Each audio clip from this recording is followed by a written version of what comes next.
So, let's give Mike a warm welcome.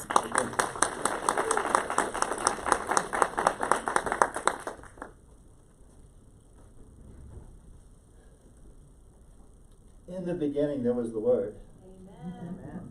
The Word was with God. And the Word was God. The same was with him in the beginning. All things were made by him. And there was nothing that was made which was not made by him. In him was life. And the life was the light of man. And the light shined in the darkness.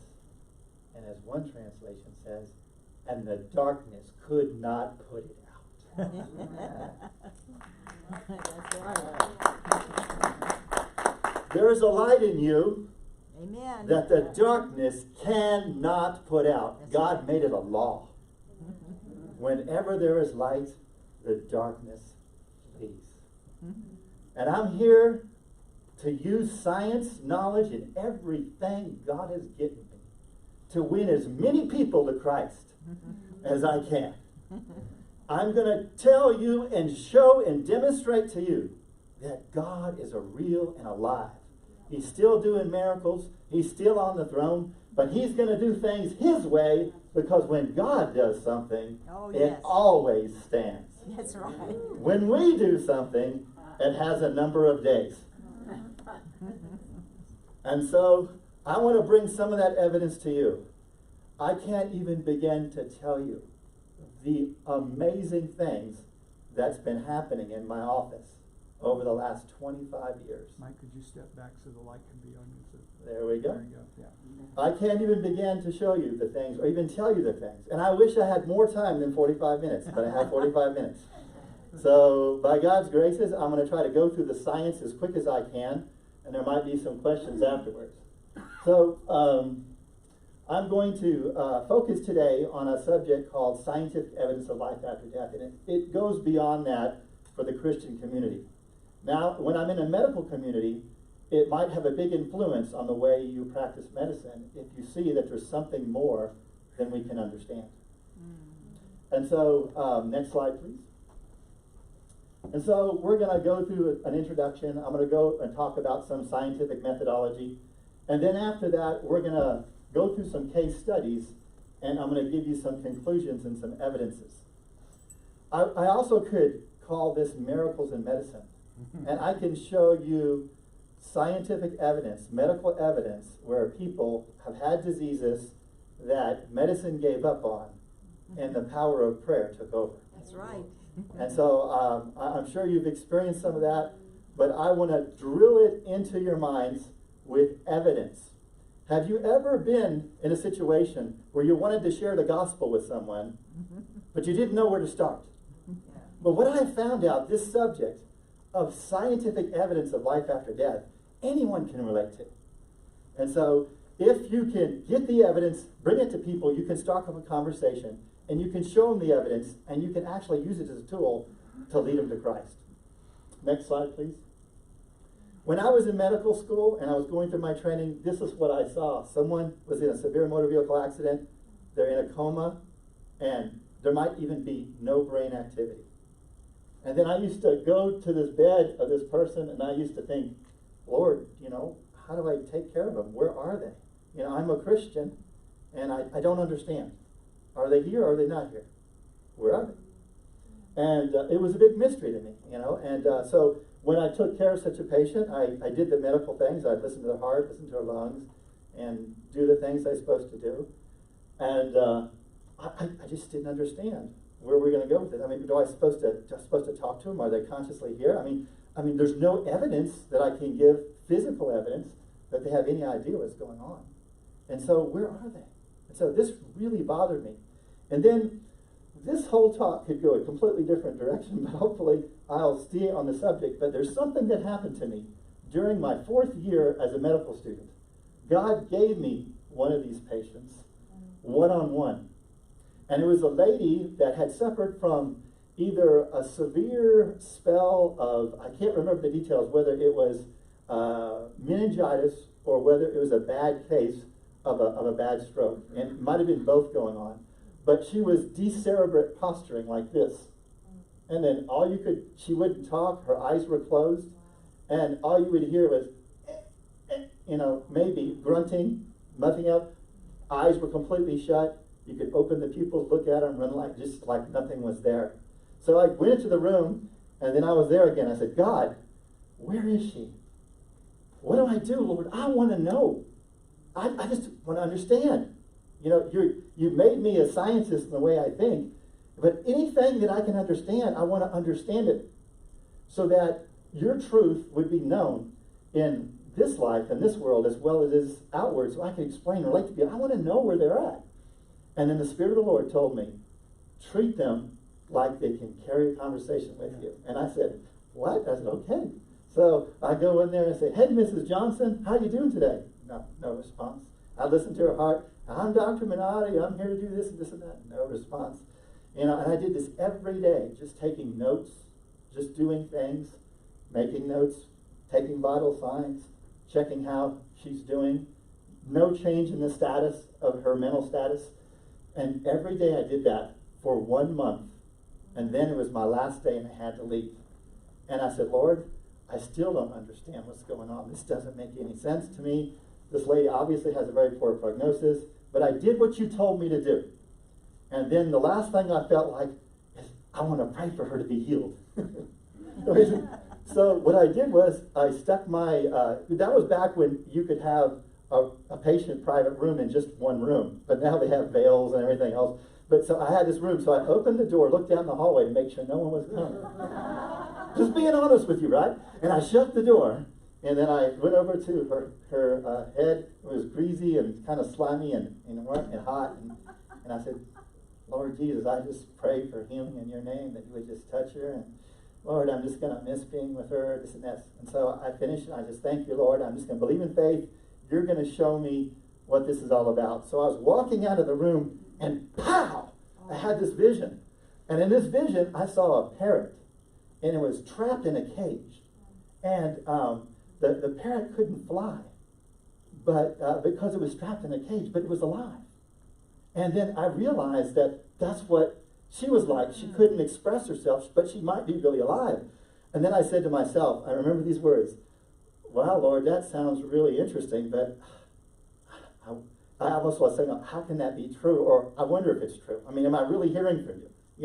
And so I said, well, yeah. So then time went on, and I graduated. I became a full-fledged medical doctor, and I began doing my internship in general surgery. And I'll never forget this, but I ended up doing my internship the same place that I did my medical school. And I had my white jacket on. I was walking down the hall, and I was thinking about something I can't remember. And this lady comes running to me, beelining, just running, and says, Dr. Minotti, Dr. Minotti. And I looked at her, she said, do you know who I am? And I said, no, who are you?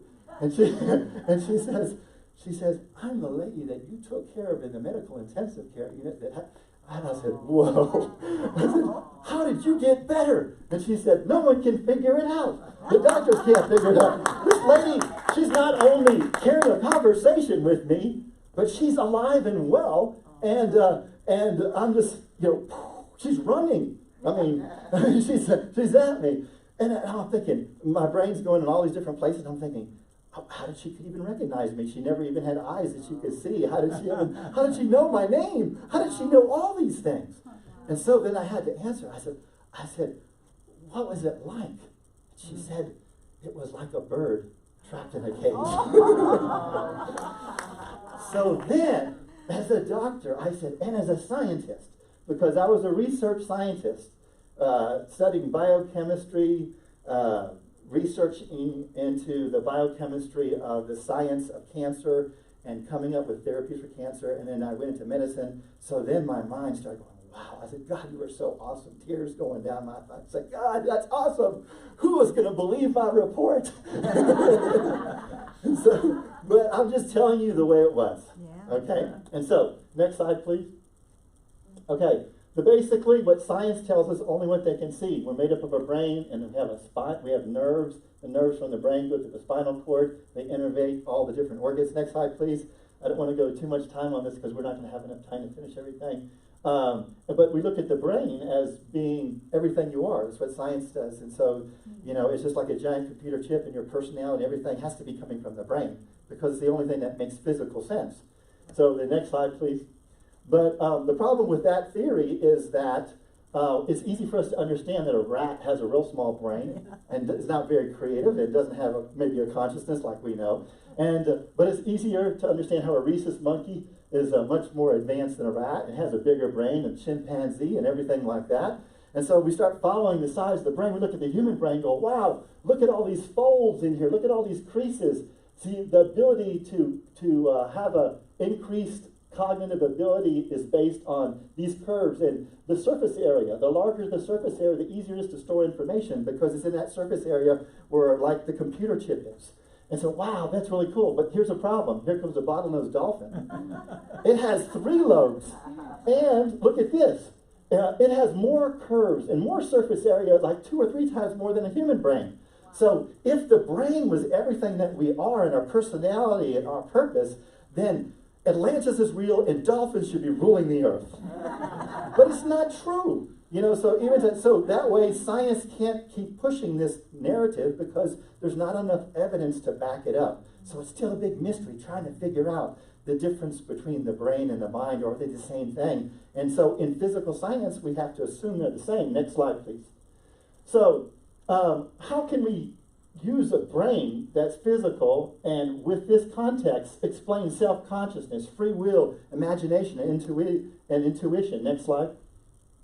Even Einstein said that imagination is more important than knowledge. You realize there's something about the ability to create things and to think in your mind, know your consciousness, that just can't be explained by the sum and the parts. Next slide, please. And so bring this big question is the difference between the mind and the brain. Now, in our human culture, they're the same. Grandma lost her mind. She had a stroke or whatever. And we use them interchangeably. But my thinking is, could there be a difference between the two? And can we maybe scientifically allude to that there is a difference between the two? And instead of saying that they're the same, next slide, please. See, I'm going through this really fast. Okay, now, the whole surface of your brain is really cool, and there's reasons why they think the brain's everything. It's because you can map it out. Every little fold you can stimulate electrically, and you can find out where it's responsible for different parts of your body. So you can actually scratch this place in the brain, and then next thing you know, you can feel something on your face, Or you could electrically stimulate an area to move the facial nerve, and you know where it is. And then you say, how did we ever figure this out? Well, years ago, we had scientists that wanted to understand this brain mapping thing. Next slide, please. As a matter of fact, we got way more information now, even where you can store thoughts, memory, where music goes. It's incredible, the things that we could learn about the brain, but it's still, there's this big mystery, is how it can explain our consciousness and free will and all these other things. But the reason why we're able to figure that out is because years ago, when you could do it ethically, we used to have neurosurgeons, and they would do a craniotomy under local anesthesia. So you cut through the skin. I remember doing these as a resident because I had 6 months of neurosurgery training. And so you make a cut in the scalp, you bring back the periosteum, you see the surface of the skull, the cranium, and then you make a litlittle drill, you make it go all around it, and then right below that there's a surface that's really tough. Once you get down underneath that, and that surface is a tough layer of skin-like material called the dura mater, you cut through that, and there's another layer called the pia mater, you pull it back. Crystal clear fluid. It's beautiful with all these little tiny vessels going in here on the brain. And so under local anesthesia, they get this little tiny electrical probe, and you stimulate different areas, and you can figure out what they're thinking. You can ask them what you're doing. So then one of the famous neurosurgeons had all his residents with him, and he wanted to show how, he was a materialist, and so he said, wanted to show his students that everything is the brain. So he went, and he said, okay, here's an electrical stimulus, and he showed it, watch. I'm going to move the patient's right arm. And so the patient would move his right arm. See, is that cool? Says, yeah, just trying to show him, okay, here's the part for the leg. You stimulate that area, the patient would move his leg. And trying to make his case on how the brain is what we are. So then he got creative and he said, okay, I want you to try as hard as you can not to move your right arm. And so the patient said, okay. And so they stimulated the right arm, and the patient's right arm moved, and then the patient's left arm went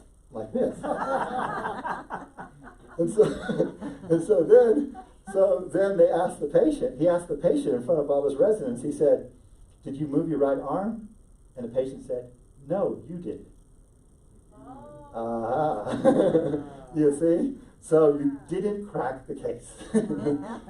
Okay, all you did is show that we're very fearfully, wonderfully made and very complex. We have a brain. Next slide, please. So, a lot of neuroscience have looked at things and even looked at the chemistry of all the synapses of the brain. And it seems like when you add up all the synapses, it can't account for all the complexity and all the other issues which are there. So some people have written books called The Spiritual Brain. It seems like that's what it is. There's just something more than what can you possibly put together in terms of science. Next slide, please. But there's a lot of things that are invisible, and just because they're invisible, it doesn't mean they don't exist. I mean, if you take it away, for example, this guy's trying to grill out there and his barbecue. Next thing you take away gravity, you say, well, it must exist because everything's floating around. And so there's a lot of things in science that are invisible, yet we believe they're true. But when you talk about an invisible God, they say, oh, that can't be true. That doesn't make any sense to me, does it? Now, when people come to me and say, I remember I was a victim of it. They used to say, faith is blind. You're doing everything, by faith. And I said, well, faith is blind, faith is, I get this narrative, and as I was a kid, people tell you about it. So you have to separate faith and science. Well, that's not what my Bible says. My Bible says faith has evidence and substance. And by golly, when I was a scientist, I was going to find them. I want to find evidence and substance. My faith has substance. So when a scientist comes to me and says, oh yeah, you're just going by blind faith. Oh no, I'm not. I'm not going by blind faith. You don't know what faith is. My faith has evidence and substance, and I will show it to you. So it's a different way you look at things. So next slide, please. Now, there's a lot of things science ran into since then, like Einstein's theory of relativity, where he literally and physically could prove that if you travel at fast enough speeds, that you have time dilation, and that you could actually age less. So theoretically, if you were on a rocket and you could travel, let's say, 87% of the speed of light, and you looked at his formula, you would actually find out that if you had a twin, and one of y'all went in the rocket and the other one was on Earth, that the twin, after 10 years, you came back. The twin would only have aged 5 years. Okay? And then, as you go faster and faster with the speed of light, then that age difference becomes less and less and less. And I remember I was once in a science class that was in Physics 101 at Texas A&M University. And they were doing it, he was talking about, he said, of course it doesn't make any sense, in the formula, if you could travel light at the speed of light, because you can't, But then I heard a voice in me said, but if you are the light, then you would have neither beginning or ending of days. And so then I just went, wow! And I didn't realize that everyone in the classroom said, what's that guy talking about? I just saw something. And then I realized that if you were the light, the distance that you would measure between you and anything would be 0. So you would be at all places at all one time. And so all these things I began to see that my faith has substance and evidence. It's just that you're not looking at it through the right lens. There you go. Next slide, please. So that is the formula which I have memorized, which I could explain to you in details, but it would take me 20 minutes to do. I don't have time to do that. Next slide. Next slide, please. Don't need to tell you about this other than that we live in a 3-dimensional universe, and so we see things in 2D. So when you watch TV, it's like you get a kind of a 3D idea, but I can't see behind you and around you and above you in a 3D universe, in a 3D dimension. But if I lived in a 4th-dimensional reality, then you would see things in 3D.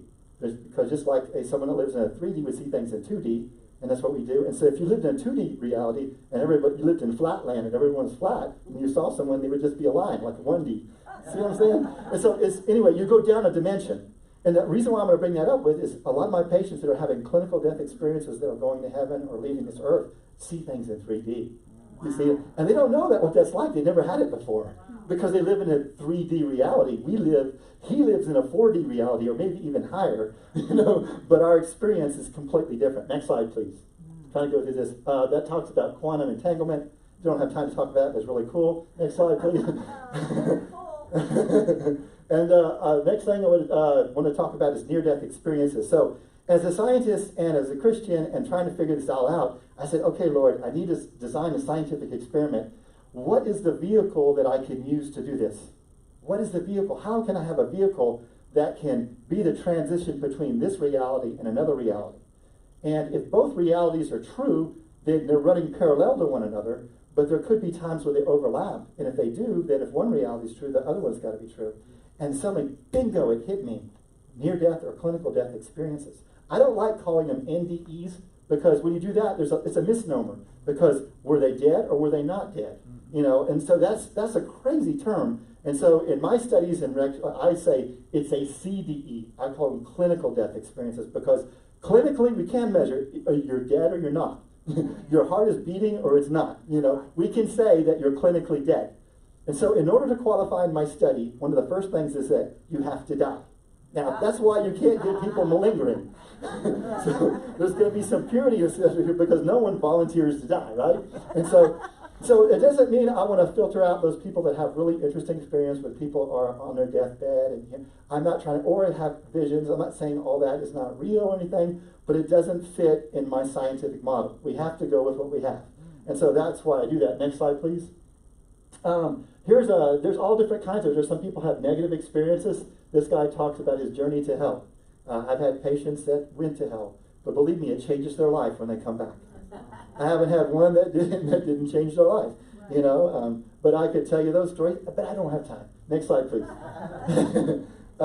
This goes back, the whole idea of having a clinical death and then being jump-started again goes way back in history. It's not just in modern times. Matter of fact, you can see it in the writings of Plato. There's other people here, Admiral Beaufort in the 1700s, Beaufort, and even the Apostle Paul in 2 Corinthians says, whether in the body or out of the body cannot tell how such a one was taken into paradise, all things, and probably happened at one of his stonings. Yep. You know, and so, next slide, please. So there was a Gallup poll taken by a research scientist named Dr. Long, I believe. And anyway, what he found out was there was a surprising number of people in the population based on his poll that theoretically could have had NDE experiences. So it's not something that uncommon. Now with modern technology, a lot of times people could be clinically dead and we can zap them back like with resuscitative methods. But it doesn't mean that it's that successful, but it's more likely to be successful if you have those things done. Next slide, please. This is a University of Southampton study that showed that the consciousness survived death of the body in cardiac arrest patients. I don't have time to go over all that. Next slide, please. So this thing about this clinical death, a surprising number of patients, as much as 75% of patients that clinically die. And if they can recall what happened to them, will say that they were in the state where they left their body, that their whole entity was different. They saw their body, they recognized their body, they realized it was them, but they couldn't understand it because they felt they were quite fine, they had a different body or something else, and there was a separation there between the two realities. Next slide, please. So often also the idea of seeing light is really common. Whether it starts off with a good experience or ends up with a bad one or not, the idea of a light encompassing the room usually is a signal that something has changed for most of these patients that experience this. So as much as 80% or more of people would experience this. Next slide, please. And and so anyway, what the materialists were saying when we were bringing this information out, they were saying, well, yeah, the reason why they're seeing a light is because, you know, when your brain is dying, the occipital lobe is preserved, and as it's being preserved, they're seeing, you know, hallucinations from flashes of light from the back of the brain. Yeah, but my answer is, but does the light talk back to you? You know, your occipital lobe will not talk back to you, okay? It might give you an illusion, but it doesn't talk back to you. And so anyway, next slide, please. Going down a tunnel, meeting loved ones. Next slide, please. Going to this perfect world or universe where things aren't dead. People talk about stepping on grass and it just comes back to life. You know, there's no waste. Yet they also say that what they experience is more real than their experience being here. And that's hard for us to comprehend. It's kind of like, and they feel crazy. A lot of people won't talk about it because it's like me in this room, or you go to the restroom or something, you open the door and you're in Hawaii. Go, what happened? Who's going to believe this? And you feel the sand under your feet and everything, and then you go, okay, I'm leaving this place, whatever. So it's just hard for people to relate to. And so whether they have a negative or positive experience, sometimes we can't always get the full story. But we know if you're an adult and you clinically die, there's a 20% chance that you'll recall that experience. And we found out that if you're a child, it's almost 100%. Wow. And because the children have a lot of neuroplasticity.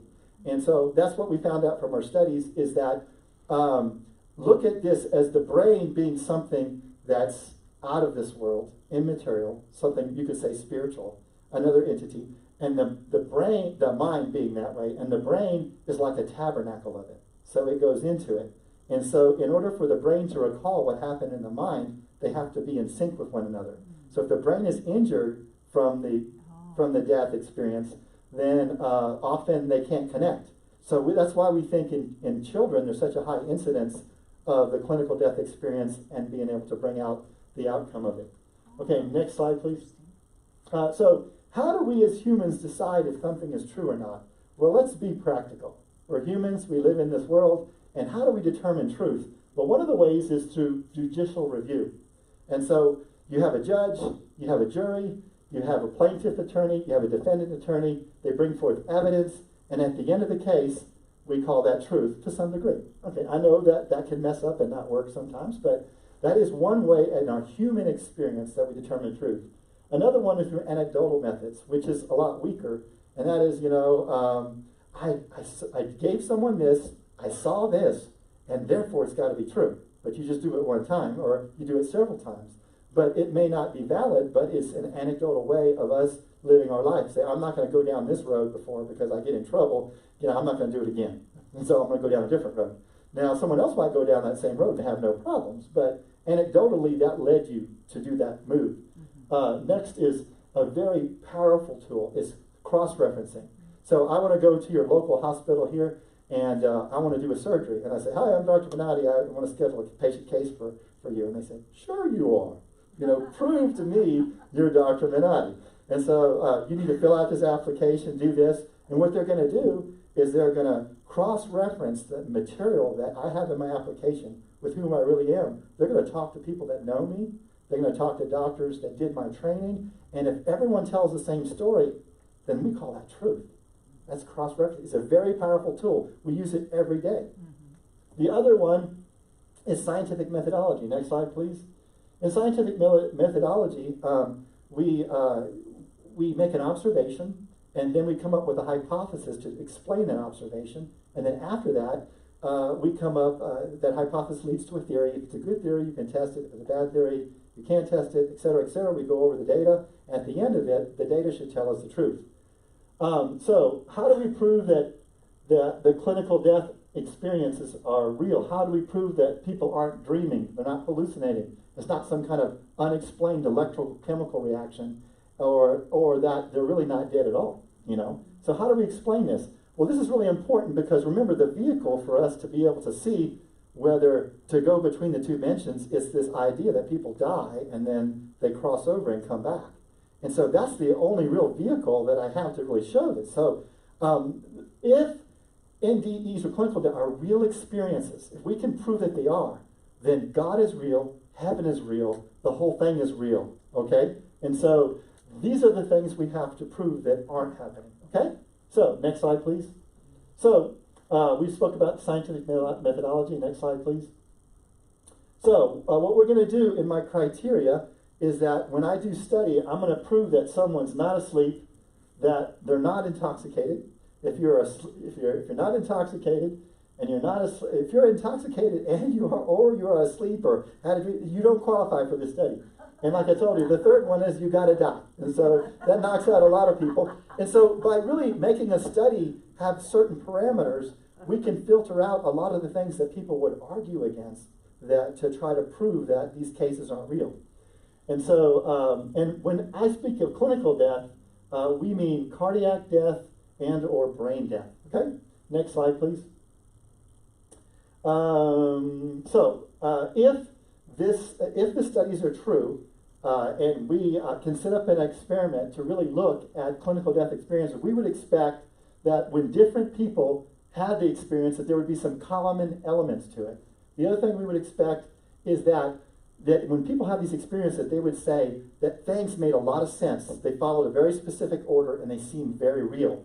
I don't know about you, but when I dream of something, my mind's here, and next thing you know, I'm somewhere else, and next thing you know, and you try to put it together, just what happened, what did you dream about? Well, it was kind of foggy, it was kind of this, or kind of this, you know, a little bit of this, and then next thing you know, I was doing over there, and someone said something, but I don't remember. These people will say, oh, I remember this, this, and this, and it was so vivid, I will never forget it. Because it was more real than me talking to you. And so this is what we got to show in the studies. Okay, and then there should be a logical sequence of events. The clear sensorium is what I told you about. And then you would expect the maybe extraordinary phenomena that transcends what we can measure in science, like the idea of a fourth dimensional perspective. Or we've also had people that might be teleported. That when they leave their body, they go to some place, maybe another state, and then they come and they see certain things, and they come back and visit and then they're called that they need to go back to their body, and they can verify that the person that they visited when they were dead, that all the information they saw was correct. You know what I'm saying? And so that would also, so we'd expect these kinds of transcendent things to go on. Next slide, please. And so now, next slide, please. Next slide, please. Okay, now we get to talk about clinical cases. Oh, I think I'm doing great time. So anyway, I think I'm going to try to finish by 11:45. Is that right? Because it's got to be 45 minutes. And so now what I'm going to do is present to you some clinical evidence. Okay. Now we're just now putting together a filming. We got permission from a hospital of a case that just happened. It's fresh. I want to tell you a little bit about. I have this guy that came to see me. He's a male nurse, so he knows about medicine. And he's about 59, and he's getting ready to retire. And his name is Roger Seagraves. I can tell you his name because he gave permission. So, matter of fact, if he could be here, I'd love for him to be here to tell you what happened to him. But he came to see me, and he's just like over the chair like this. And I said, Roger, what's going on? He goes, I think I have the worst sinus infection I ever had. Can you check it out for me? I'm having headaches, I feel weak, I feel tired. He speaks about like weakness in his extremities, some other symptoms. And I go, well, let me look at you, Roger. So I look at him and I go, Roger, there's no evidence that you have a sinus infection. Let me take your blood pressure. Took his blood pressure. It's 210 over 110. Wow. And I said, Roger, you are about to have a stroke or a heart attack. You are going right now to the hospital. He said, yes, sir. So I went off to the hospital, and then I didn't hear from him. You know, some months passed by. I didn't know, you know, one of my other cases, you know, I have 36,000 patients, and I'm rolling, you know, 30 patients a day going through there, and he just left my consciousness. And then Roger came back for something else a few months later, which was just recent. And he came back, and I said, Roger, what happened? And he goes, you saved my life. And I go, what do you mean? He says, well, I went to the hospital. He said, they had a hard time controlling my blood pressure. And it got so bad that they had to put me in intensive care unit. I started having a change in my neurological status, and they thought I was having a stroke. They did a scan of my brain, and I had 4 different hemorrhagic strokes. 4. There's 4 different areas. So they admitted him to the ICU, and he said the next thing that happened, he said, I remember during the course of all this, everything just went and blacked out. And the next thing that happened is I was looking down at my resuscitation. He said, I watched a full code go right in front of me. He says he was familiar with every drug. And he was kind of surprised that the way they gave the order of the drugs, because he would have done something different. He's thinking about this, and he's seeing the whole code right in front of him, and they're talking about him, and he can read the minds of the doctor that is doing the code. And so the last thing the doctor gave him, so they gave the bicarb, and they gave the epinephrine, they gave the bicarb, they did the shock, they did everything, and then the last thing he gave was the atropine, and he gave the atropine, and the doctor said to himself, this is going to work, this is the best one. And he gave it, and then the next thing happened to Roger, he diffused away and was in this, he's a Christian, by the way, and he went into this room, it was just full of light. It felt so good. The light was the breath of God. The light was love. He felt so good. And he saw his relatives, his friends that had passed away, And they had great fellowship and time. And he said he didn't see God, but he said he knew he was there. And then according to what Roger experienced, he said, and the next thing that happened, he says, God told me it wasn't my time. I had to go back. Now, what's really ironic about this, I won't tell Roger, I was praying really heavy that the Lord would send more NDE cases. I didn't know Roger would be one of them. You know? And I wanted ones that were amazing. Okay, so wait until you hear the rest of the story. So next thing you know, he's out looking for his body. He goes back to his room. He finds his body, and it's covered with a sheet. And he hears the doctor say, we did all we can do. We need to move him on. And this orderly comes and gets the bed and starts going down the halls toward the elevator. And, and Roger's going, no, I'm alive. And so he tries to convince people, but no one can hear him. But then he said he could see from above and around his bed, and he said he could see underneath the sheet. He noticed on his toe, he had a toe tag on. He immediately knew he was on his way to the morgue. So the next thing that happened is he saw his hand, and he started speaking life to his hand. Move, fingers, move, move, show me you're alive. And so the guy's pushing him with and he saw his fingers start to move. And he said, and he saw the guys through the cover. He could see his hand was right above it. The guy that was pushing the gurney. He said, I've got to reach that guy's hand. And then the next thing you know, his hand grabbed and touched that guy. He said, that guy screamed like a little girl. And next thing you know, he cried for help. And next thing you know, they put him back in the room. He gained consciousness. And so he said to the doctor, he said, what happened? And the doctor said, well, there's been an incident. Now, you mind you, this doctor's scared that he's going to be sued because he just sent the guy to the morgue that's alive and well right now. And so he's kind of concerned. And so he said, there's been an incident. And Roger says, what do you mean there's been an incident? I coded. He goes, what do you mean? He says, you gave this medicine, you gave this medicine, you gave this, and the last thing you thought was, if I give the atropine, this is the one that's going to work the best. He goes, how did you know that? He goes, because I was above you watching it all. You see? Isn't that cool? Okay, so my first case I have for you is the one I just told you. Okay? And so I'm going to just tell you, and there's been many, many others. I have perhaps 100 cases I could tell you. But I'm going to give some video illustrations. It'll be another month or two before the case that I have just told you will become a video. Okay? So, in this case, there were two overlapping realities. They were parallel to one another. There was the spiritual reality, and there was the reality that was on earth. They crossed one another at one point in time. And both realities agreed with one another, that the facts of the event were true. And so when that happens, if one reality is true, then the other one has to be true. Now, believe it or not, there's some people that say they can be walking around, some theoretical people saying, well, you know, we're not really here. and try to say our reality. So I'm going to say, within reason, we must agree that our reality is true for the context. If you believe that you're real and that we're really here, then we can also surmise with the same reality that he experienced that it had to also be true. So there's no reason not to believe his whole story. Okay, next slide, please. Now, this next slide, I don't want to play it. No, hold that. Not yet. This is an atheist professor. So I choose him because he's an atheist. So he doesn't believe there's anything after life. That's why I choose him. And when you interview this guy, he's a more like, mellow, kind of matter-of-fact kind of guy. You talk to him, he's really kind of low-key.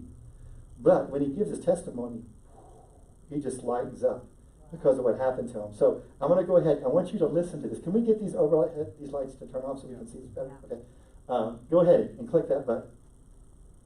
I was a 38-year-old college professor, and I taught art, and I had taken a group of students and my wife, and we had gone around Europe. And we had just done a 3-week tour, and this was the next to the last day. And we were in Paris, and at 11 o'clock in the morning, I had a perforation of my stomach.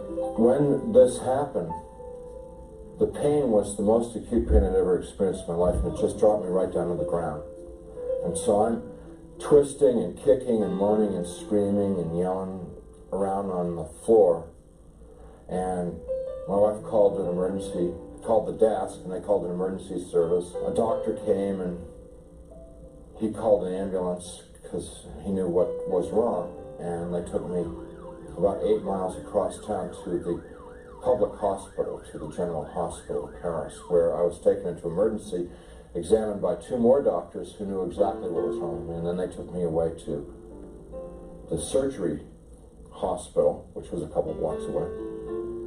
And I was parked there because there wasn't any surgeon available to do the surgery. And so there I lay for 8 to 10 hours in that hospital with no medication, no examination, no attention Aren't you whatsoever, glad you live in the United States? awaiting a surgeon to come to give me this operation that was critical. And it's now 8:30 at night. Nurse came in and said that they were very sorry they weren't able to get a doctor for me and they'd get one the next day. Well, when she said that, I knew that it was over for me. I knew that I was dead. The only thing that was keeping me alive was I didn't want to die. I was scared to death of dying because as far as I knew, I was an atheist, non-believer, person who lived for the gratification that you get out of the moment, and like dying to me was like the worst. I mean, next to the pain, dying was the worst thing that could happen to you because it's the end of life and there was no more, there wasn't anything else. But when she said that, the idea of trying to exist for another minute, another hour in this pain, it wasn't worth it anymore. I'd been hanging on in the hopes that they told me that they'd get a doctor and do the surgery and open me up and fix the problem inside of me, but when they said they couldn't get one. So I said to my wife, it's time for us to say goodbye because I'm going to die now. And she got up and she put her arms around me. I'm lying in the bed and she told me how much she loved me and I told her how much I loved her, and this makes me really sad. And we made our goodbyes, you know, said those things that you'd say to who'd been married 20 years, say all those kinds of things. I can't tell you because I'll just start crying, but she finally sat down because she knew it was over. And I knew. And it was just so hard looking at her crying like that. And I just closed my eyes. Just let it go. And I went unconscious. I probably was unconscious for a very short while. A few minutes probably. And I was conscious again. And I looked, opened my eyes and looked, and I was standing up next to my bed. And I knew exactly where I was and what the situation was. I mean, there was no confusion in my mind. I felt more alive, more real than I've ever felt in my life. You know, people ask me, you know, were you a ghost? I was the opposite. I was just the opposite. Very alive. As I look around the room, I see that there's, underneath the sheet on the bed, there's something under the sheet, a body.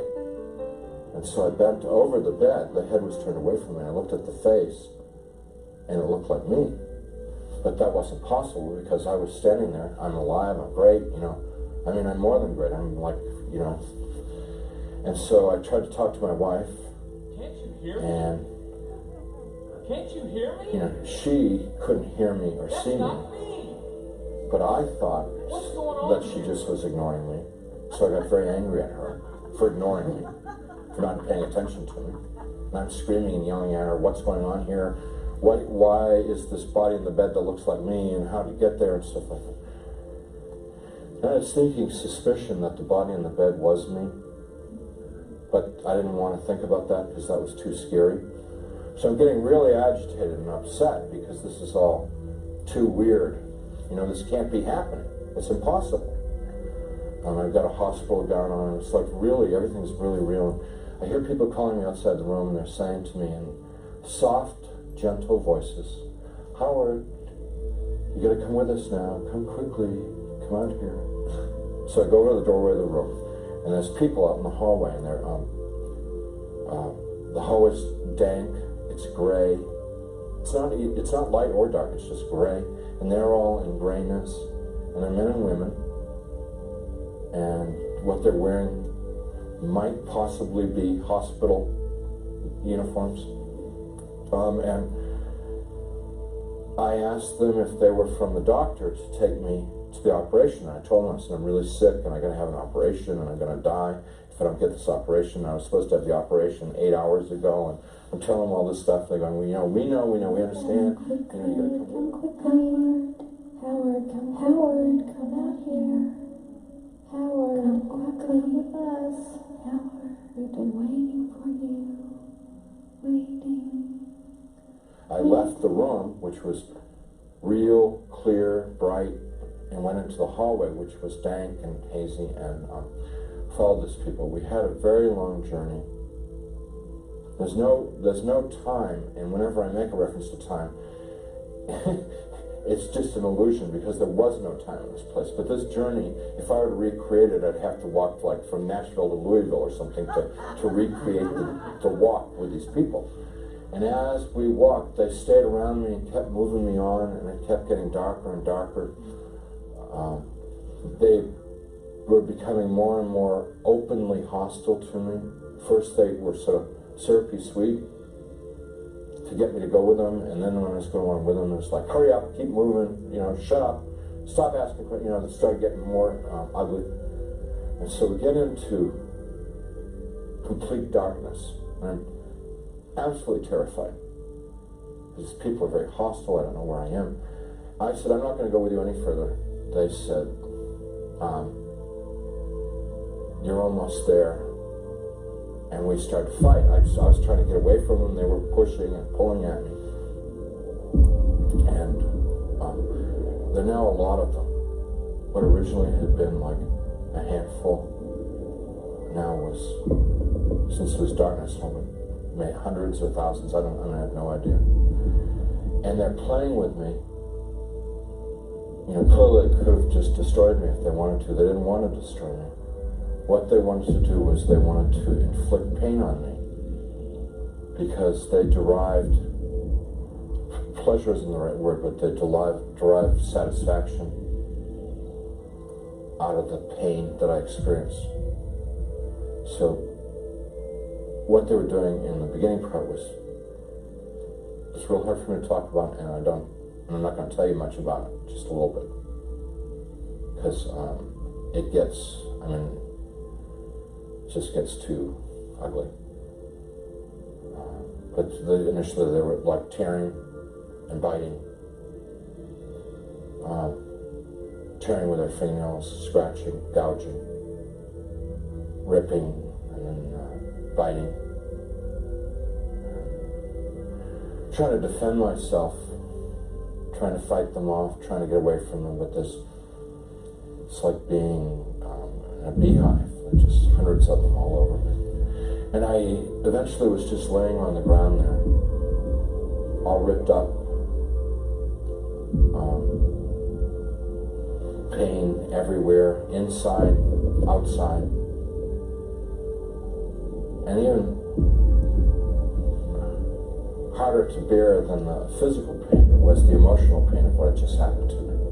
The utter degradation that I just experienced. I never once felt that it was unjust or wrong. I heard my voice. It wasn't somebody else's voice. It wasn't the voice of God or anything. It was my voice. And I heard it speak, but I didn't speak it. So whether it was the voice of my conscience or I don't know what it was. It was just, but I distinctly heard my voice say, pray to God. So I thought to myself, I don't believe in God. Pray to God. And I'm thinking, even if I could pray, I don't know how to pray anymore. I haven't prayed. And at that time, I probably hadn't prayed in 22, 23 years. So it's something like when I was a child, and we said prayers in Sunday school, and we said prayers in church, and what did we say? And I'm trying to think of it, because to me, to pray was to recite something that I'd learned. That's what I thought a prayer was then. So I'm let's say, the Lord is my shepherd. Give us this day our daily bread. My country, 'tis of thee. No, that's not prayer, that's wrong. Let's see. Yea, though I walk through the valley of the shadow of death, 7 years ago, our forefathers. And I'm getting all mixed up. I can't remember how to pray. And then the people who were around me, every time I'd like mention God, these people who would attack me and beat me, every time I mentioned God, it was as if mentioning God was throwing boiling water on them. They would shriek, they would scream, they would yell, and in worse profanity than anything I've ever heard in this world. The other thing that was happening was that they couldn't bear to be around me talking about God. It was so painful for them to hear about God that they kept backing away. And so I had a sense that I could push them away by talking about God. And so I'm trying to remember prayers, and I'm getting all confused and mixed up, and it was just all crazy, and I'm lying there, and eventually I realized that they're gone, and I'm alone. Now, I was alone there for an eternity, and what I mean by that was absolutely no sense of time. But I thought about my life, thought about what I'd done and what I hadn't done. I thought about the situation I was in, and the conclusion that I came to is that I had lived my adult life, I had lived a selfish life. My only God in my adult life was myself.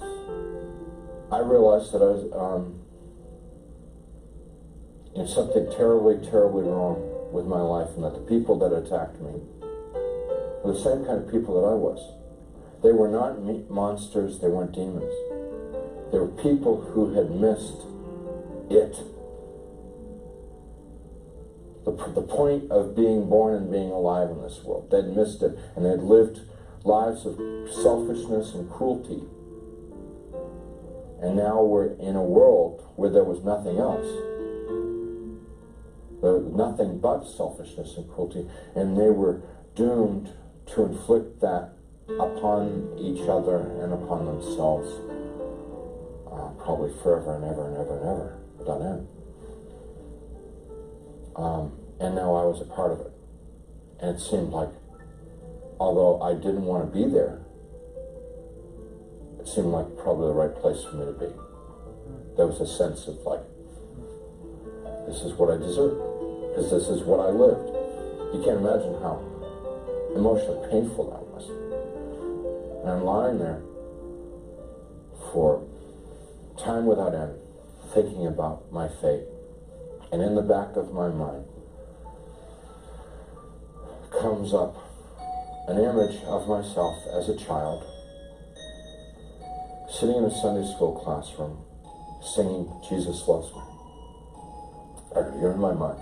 Jesus loves me, la la la. Jesus loves me, la la.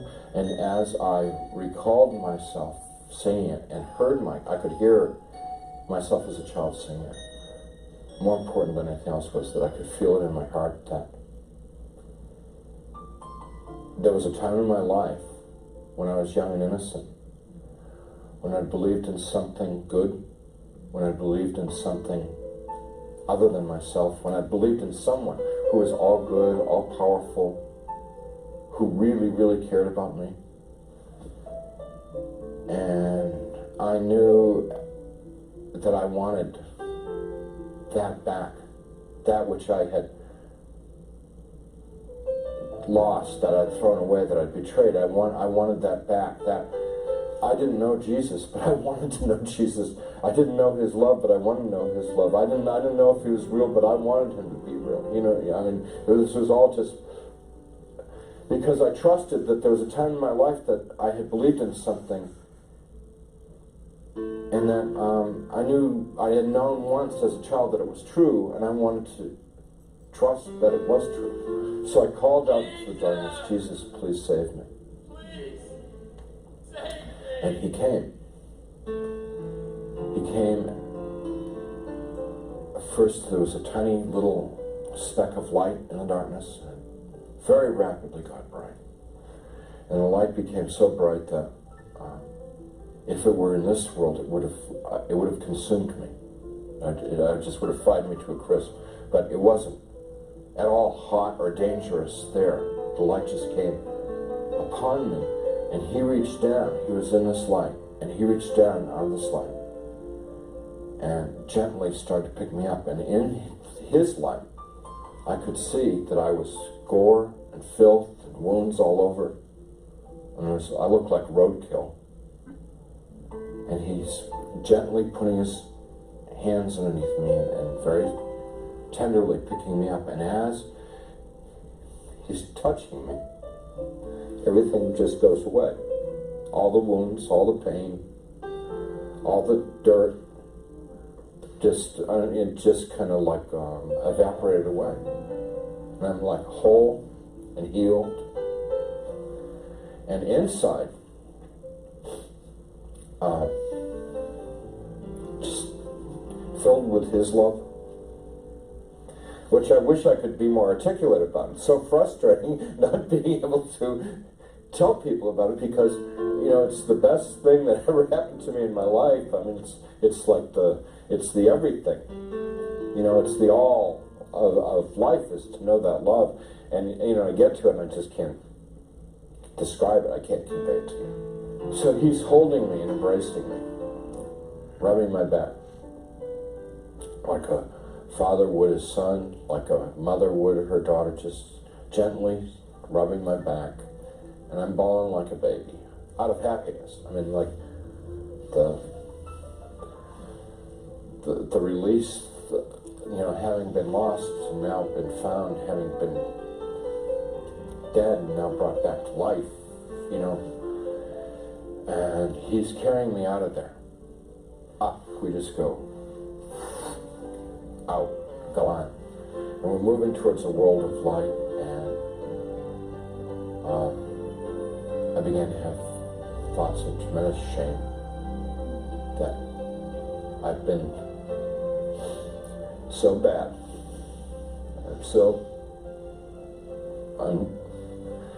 I thought of myself as dirt, garbage, filth. And I thought to myself, he's made a mistake. I don't belong here. He doesn't want me.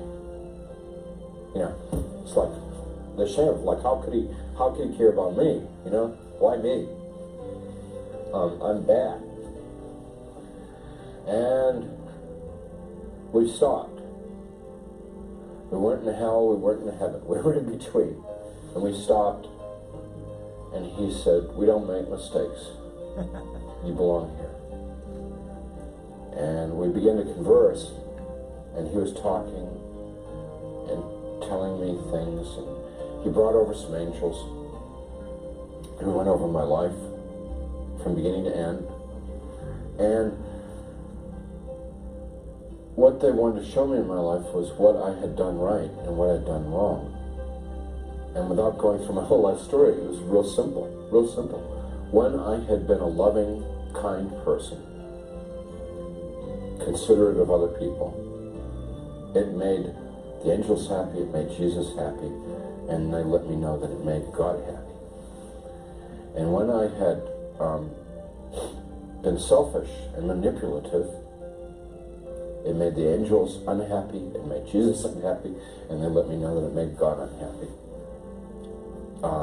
What they were trying to convey to me,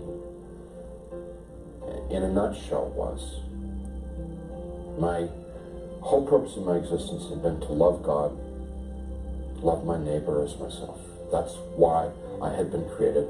That's what I was in this world to do and to learn.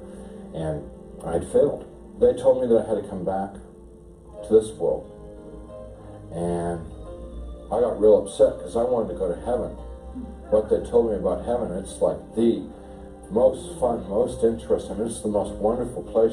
I mean, everybody would want to go to heaven, and I wanted to get there, and they said that I wasn't ready, I wasn't fit, that it wasn't my time to go to heaven. It was my time to come back to this world and try and live the way that God wanted me to live, the way God created me to live in the first place. I told them Jesus and the angels that I couldn't live in this world without them. And I said that I would have, my heart would break to send me back to this world.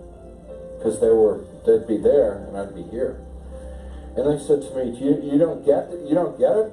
What is the matter? We were showing you all this, we were explaining to you. We've always been there. We always have been there. We've always been with you all this time. And you've never been alone down there. And I said, you've got to let me know that you're around once in a while. So they said, if I prayed and confessed my sins to God, and gave what I had, and what they meant by what I had was gave my worries, my cares, my hopes, my dreams, just gave it all up to God. But there would be times when they would be there, and I would know in my heart that they were there. Wouldn't necessarily see them or hear them, but I would feel the love like I felt it then. And I said, if you will assure me that there are times when I can know that love, I could live in this world. And I said that they would do that, and with that they sent me back. Yeah. Okay. It looks like used my time. Is it okay? If it's okay with y'all, there's just a couple. I'll try to go with them really fast. Other evidences. Are y'all willing to? Yes. Okay. Okay. I didn't realize how long that testimony was. Okay. Next slide, please. I was a 38-year-old. Next. Yeah. Okay. Don't push it yet. This is a case we have other cross-referencing, and I want you to see this. This goes really fast. But this is a lady that had a clinical death experience, and after she was pronounced dead, she came back and she tells the story. Go ahead. It took place at the Hartford Hospital.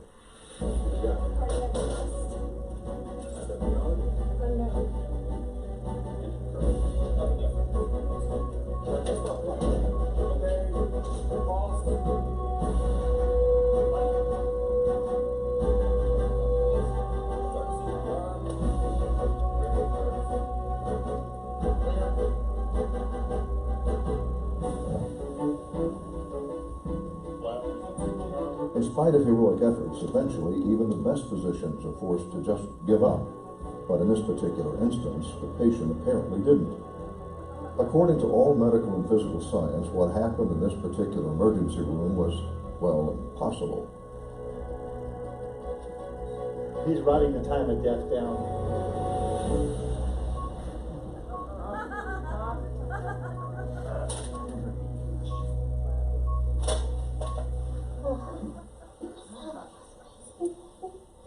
What?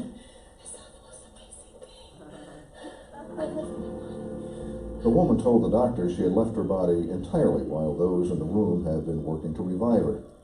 She felt herself being pulled up through several floors of the hospital until she found herself on the roof. She was enjoying the view of the skyline when she noticed something red out of the corner of her eye. It was, she said, a shoe. Inevitably, one of those present insisted on proving the woman's story. It seemed simple enough, just have someone go to the roof and check. Eventually the reality of what's happening begins to set in, and you become aware that the only way of accounting for the decisive commonalities of these experiences is to assume their validity.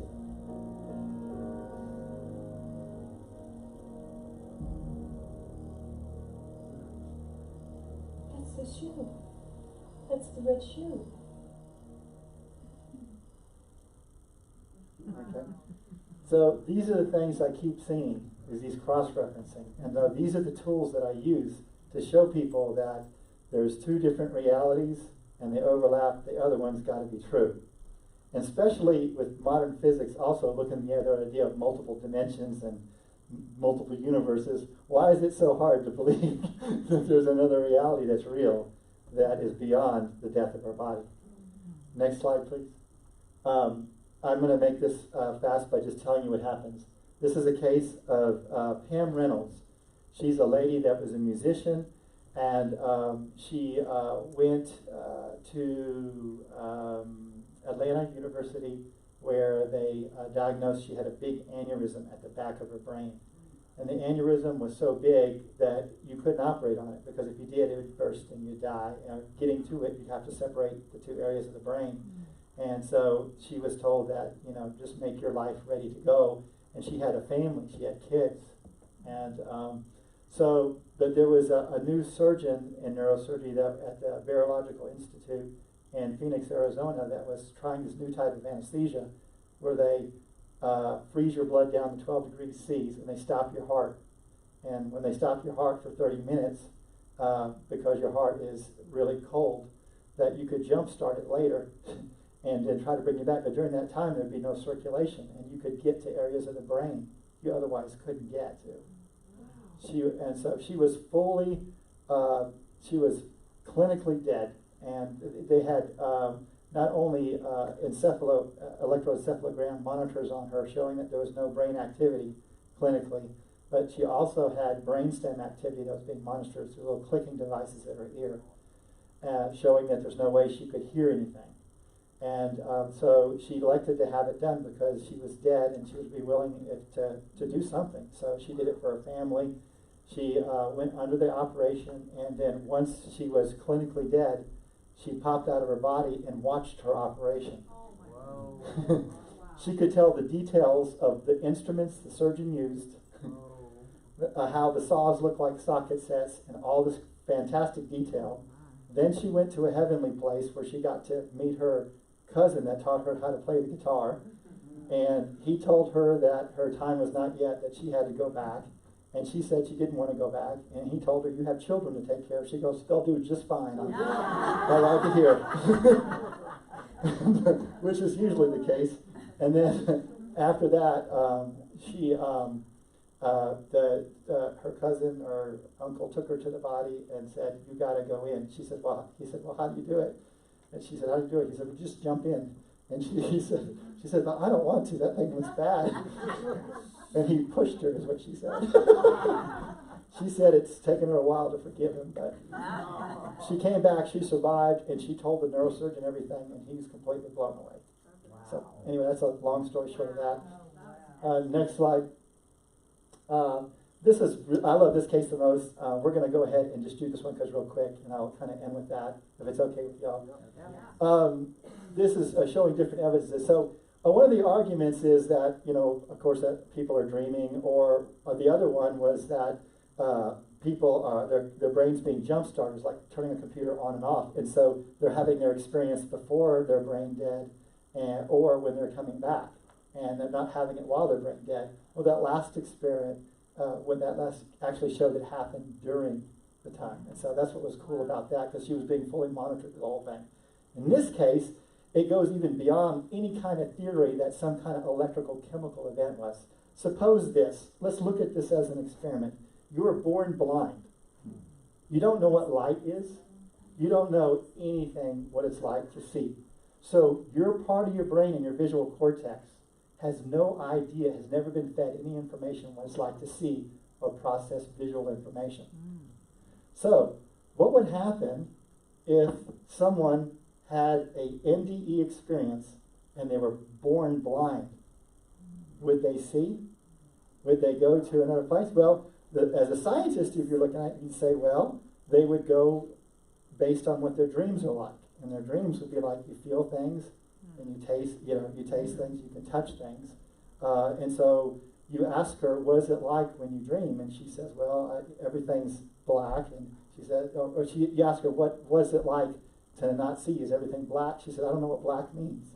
And so you ask her what the dreams are like. Well, I hear people talking and I can feel things. That's what my dreams are about. So this lady here is being driven home. By the way, she's a blind, she plays the piano. She does that for a profession. She's being driven home. The guy that was driving her home was drunk. And then they got in a severe motor vehicle accident. He died, and she did too. Let's see what happens. Go ahead, play the slide. Whilst near-death experiences change lives, they've also given some individuals extraordinary experiences they would never have dreamt of. The most intriguing examples are of blind people becoming sighted for the first time. Vicky Naratuk had been blind from birth. I've never seen anything, no light, no shadows, no nothing. A lot of people ask if I see black. No, I do not see black. I do not see anything at all. And in my dreams, I don't see any visual impressions. It's just taste, touch, sound, and smell, but no visual impressions of anything. In her early 20s, Vicky was involved in a serious car accident. The next thing I recall, I was in Harborview Medical Center and looking down at everything that was happening. And it was frightening because I'm not accustomed to see things visually because I'd never had before. And initially it was pretty scary. And then I finally recognized my wedding ring and my hair, and I thought, is this my body down there? And am I dead or what? We can't bring her back into the hospital. They kept saying, we can't bring her back, we can't bring her back, and they were trying to frantically work on this thing that I discovered was my body, and I felt very detached from it. And sort of, so what? And I was thinking, you know, what are these people getting so upset about? Then I thought, I'm out of here. I can't get these people to listen to me. And as soon as I thought that, I went up through the ceiling as if it were nothing. And it was wonderful to be out there and be free, not worry about bumping into anything. And I knew where I was going. And I heard this sound of wind chimes. It was the most incredible sound that I could describe. It was from the very lowest to the very highest tones.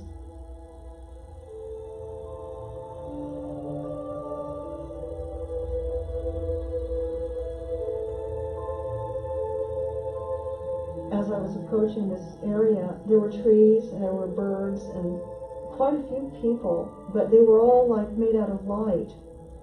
And I could see, and it was incredible, really beautiful, and I was overwhelmed by that experience because I couldn't really imagine what light was like. It's still a very emotional thing when I talk about this because there was a point at which I could bring forth any knowledge I wanted to have. And it was like this place was where all knowledge was. And then I was sent back, and then I went back into my body, and it was excruciatingly painful. And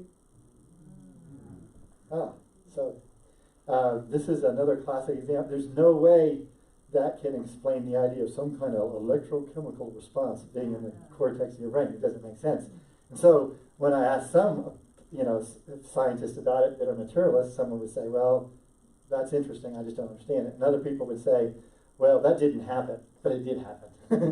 Because they can't explain it away. And so instead of being stubborn and not being open to the possibility, and so a lot of even scientists that have been materialists are starting to look at things and saying, we don't know much about the consciousness. We really don't. There's a whole lot more to learn.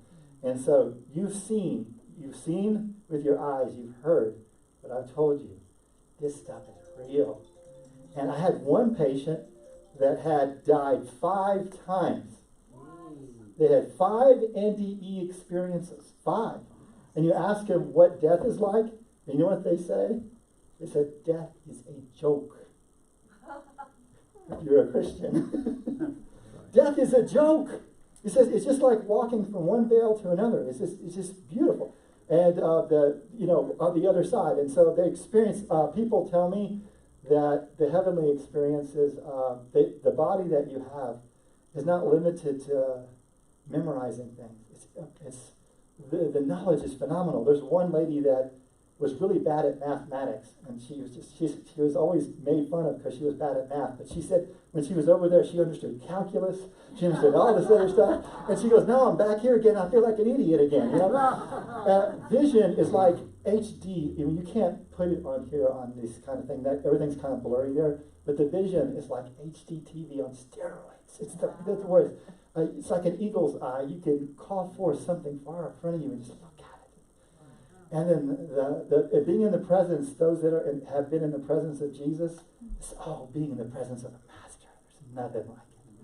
He said, people will come together and have some fellowship there, and you might be eating something that you don't need for your body, but you do it because it brings you enjoyment, and like some truths of God. And you'll be eating something, and then while you're breaking fellowship with one another, then the master arrives. And the amazing thing about it, he's doing that all over the place in multiple different places. He has that ability. And it's just, when he looks at you, people tell me it's just like you and him and no one else in the universe. You get that much attention. He can do that. There's nothing like eating dinner with the master. So, in the interest of time, I think I better stop here. And or if anything else, I could tell you about some miracles in medicine, but I don't know if we have enough time to do that. I don't want to, You want to call it right now? Yeah. Okay, good. So I'm going to go ahead and officially call this. Is there any questions about any of this? I have one question. Yes, ma'am. You kept referring to everyone that was different, that didn't believe in this materialist. I'm just curious about the other word. Does it make sense? You kept saying all of these were materialists. These scientists are materialists. Not all of them. No. I'm just saying that the ones that are materialists. Okay, and so the opposite of that word is? Would be spiritual. Okay. Yeah. Yeah. Okay. So a materialist believes that everything, I'll tell you what that means. That's what you know. That's what you're asking. A materialist is one that believes that everything that is and everything that we are in this reality is physical. It's material. There's no other. There's no other. And so, Like the atheist. okay? Got it. All right? Thank We'll you. just quit. We enjoyed it very much. Okay. All right. Go ahead and close in prayer. Okay, I'm going to close in prayer. Dear Lord Jesus, thank you so much for all your goodness. Yes. And thank you for your body of Christ. And I pray that every word that I've spoken is of you, that you will use. And if there's any word that's spoken that is not of you, that you would forever banish it from the minds of your people. Lord, come before you and before these people, and we come together with the spirit of love and the spirit that we would build one another. In Jesus' name, amen. Amen.